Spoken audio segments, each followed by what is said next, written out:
যারা ইঞ্জিনিয়ারিং পড়ার স্বপ্ন দেখছেন তাদের জন্য আজকে কিন্তু দারুণ একটা আয়োজন। রাজশাহী প্রকৌশল ও প্রযুক্তি বিশ্ববিদ্যালয় মানে আমাদের সবার পরিচিত রুয়েটের 2023-24 সেশনের ভর্তি বিজ্ঞপ্তি কিন্তু চলে এসেছে। তো এই বিজ্ঞপ্তির একদম খুঁটিনাটি সব বিষয়ে সহজ করে বুঝিয়ে দেওয়ার জন্যই আজকের এই আলোচনা। তাহলে আর দেরি কেন, চলুন শুরু করা যাক।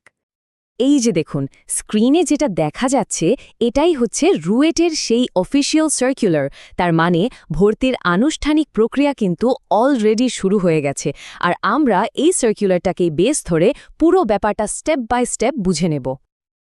একজন ভর্তিচ্ছুক হিসেবে মাথায় কিন্তু বেশ কিছু প্রশ্ন ঘুরপাক খায়, তাই না?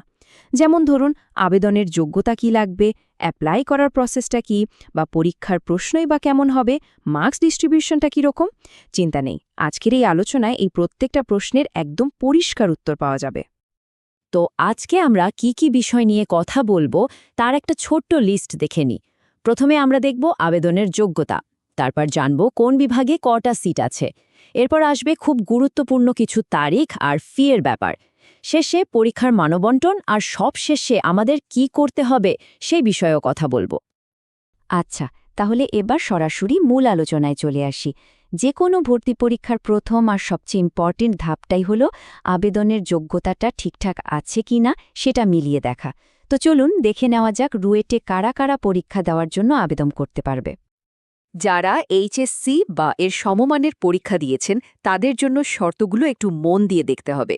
প্রথমত, এসএসসি পাশ হতে হবে 2021 সাল বা তার পরে, আর এইচএসসি পাশ হতে হবে হয় 2023 না হয় 2024 সালে। এইচএসসিতে কিন্তু 4 সাবজেক্ট সহ টোটাল জিপিএ কমপক্ষে 5.0 লাগবে। এখানেই শেষ না, ফিজিক্স, কেমিস্ট্রি আর ম্যাথ এই তিনটা সাবজেক্টে আলাদাভাবে এ গ্রেড মানে জিপিএ 4.0 পেতেই হবে। আর হ্যাঁ, ইংরেজিতেও কিন্তু মিনিমাম A- বা জিপিএ 3.50 থাকাটা মাস্ট। এবার আসি ও লেভেল আর এ লেভেলের শিক্ষার্থীদের কথায়। তাদের জন্য নিয়মটা একটু অন্যরকম। ও লেভেলে কমপক্ষে 5টা সাবজেক্টে বি গ্রেড থাকতে হবে, আর এই 5টার মধ্যে কিন্তু ফিজিক্স, কেমিস্ট্রি, ম্যাথ আর ইংলিশ থাকতেই হবে।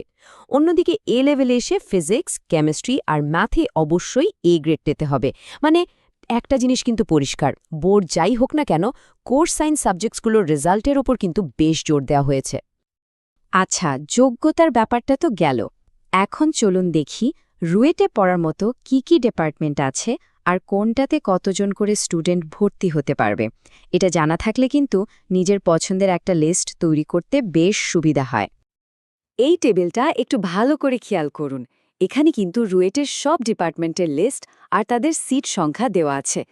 দেখুন, সিভিল, ট্রিপলি, মেকানিক্যাল আর সিএসই এই 4টা কোর ডিপার্টমেন্টের সিট সংখ্যা কিন্তু সবচেয়ে বেশি, প্রত্যেকটাতে 180টা করে।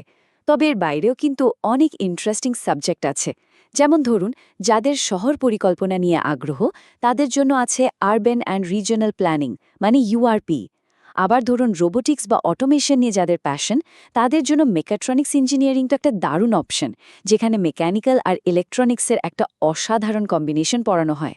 এছাড়াও গ্লাস অ্যান্ড সিরামিক ইঞ্জিনিয়ারিং বা কেমিক্যাল অ্যান্ড ফুড প্রসেসিং ইঞ্জিনিয়ারিংয়ের মতো স্পেশালাইজড ফিল্ডেও পড়ার সুযোগ আছে। আর আর্কিটেকচার মানে স্থাপত্য বিভাগে রয়েছে 30টি আসন। আর এই সবগুলো ডিপার্টমেন্ট মিলিয়ে সাথে 5টা সংরক্ষিত আসন ধরে রুয়েটে মোট সিট সংখ্যা দাঁড়াচ্ছে 1235। হ্যাঁ, ঠিকই শুনেছেন, 1235। এই সংখ্যাটা কিন্তু মাথায় রাখতে হবে, কারণ এটা দেখলেই বোঝা যায় কম্পিটিশনটা ঠিক কোন লেভেলের হতে যাচ্ছে। আবেদনের যোগ্যতা, ডিপার্টমেন্ট এসব তো জানা হলো, কিন্তু সবচেয়ে জরুরি বিষয়গুলোর একটা হলো টাইমলাইন মেনটেন করা।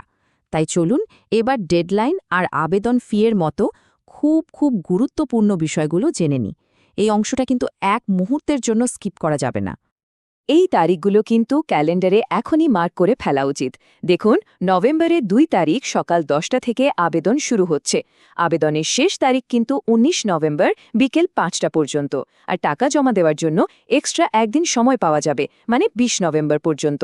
এরপর 25 নভেম্বর যোগ্য প্রার্থীদের লিস্ট পাবলিশ করা হবে। আর ফাইনালি ভর্তি পরীক্ষাটা হবে ডিসেম্বরের 6 তারিখে। প্রত্যেকটা ডেটই কিন্তু ভাইটাল। এবার আসি আবেদন ফির হিসেবে। এখানে মূলত দুটো গ্রুপ আছে। ক গ্রুপে আছে সব ইঞ্জিনিয়ারিং আর ইউআরপি ডিপার্টমেন্ট, এর জন্য ফি হল ১৪৬৫ টাকা। আর খ গ্রুপটা শুধু আর্কিটেকচার ডিপার্টমেন্টের জন্য। এখানে ফি একটু বেশি, ১৫৬৫ টাকা।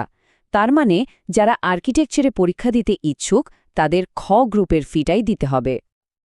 আচ্ছা, এবার তাহলে সবচেয়ে ক্রুশাল পার্টে আসা যাক, ভর্তি পরীক্ষার মানবন্টন। মানে কোন বিষয়ে কত মার্কস থাকবে, পরীক্ষার ধরনটা কেমন হবে, এই সব কিছু ভালো প্রস্তুতির জন্য এই জায়গাটা একদম পরিষ্কারভাবে বোঝা দরকার। কো গ্রুপের পরীক্ষাটা হবে পুরোপুরি MCQ বা মাল্টিপল চয়েস কোয়েশ্চেন সিস্টেমে। সাবজেক্ট থাকছে 4টা: ম্যাথ, ফিজিক্স, কেমিস্ট্রি আর ইংলিশ। টোটাল মার্কস থাকবে 500, আর এর জন্য সময় পাওয়া যাবে 2 ঘন্টা 15 মিনিট। প্রস্তুতির সময় কিন্তু এই 4টা সাবজেক্টকে সমানভাবে গুরুত্ব দিতে হবে।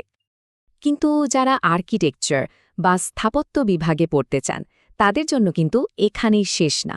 তাদের জন্য আরও একটা এক্সট্রা পরীক্ষা আছে। চলুন তো দেখি সেই পরীক্ষাটা ঠিক কেমন। যারা খ গ্রুপে মানে আর্কিটেকচারের জন্য পরীক্ষা দেবেন তাদের প্রথম সেকশনে ওই 500 নম্বরের MCQ পরীক্ষাটা তো দিতেই হবে।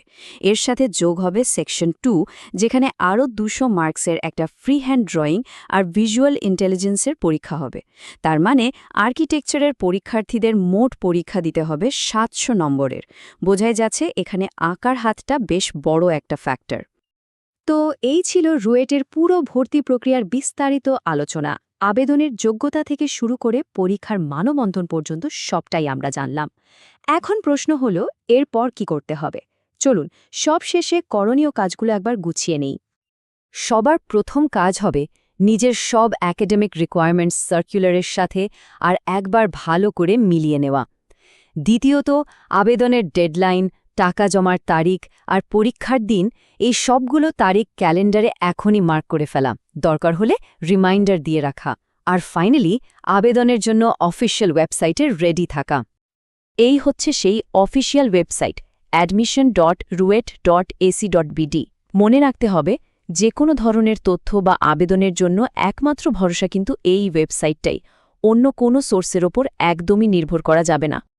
রুয়েট ভর্তি পরীক্ষার জন্য যা যা তথ্য দরকার তার সবই এখন জানা।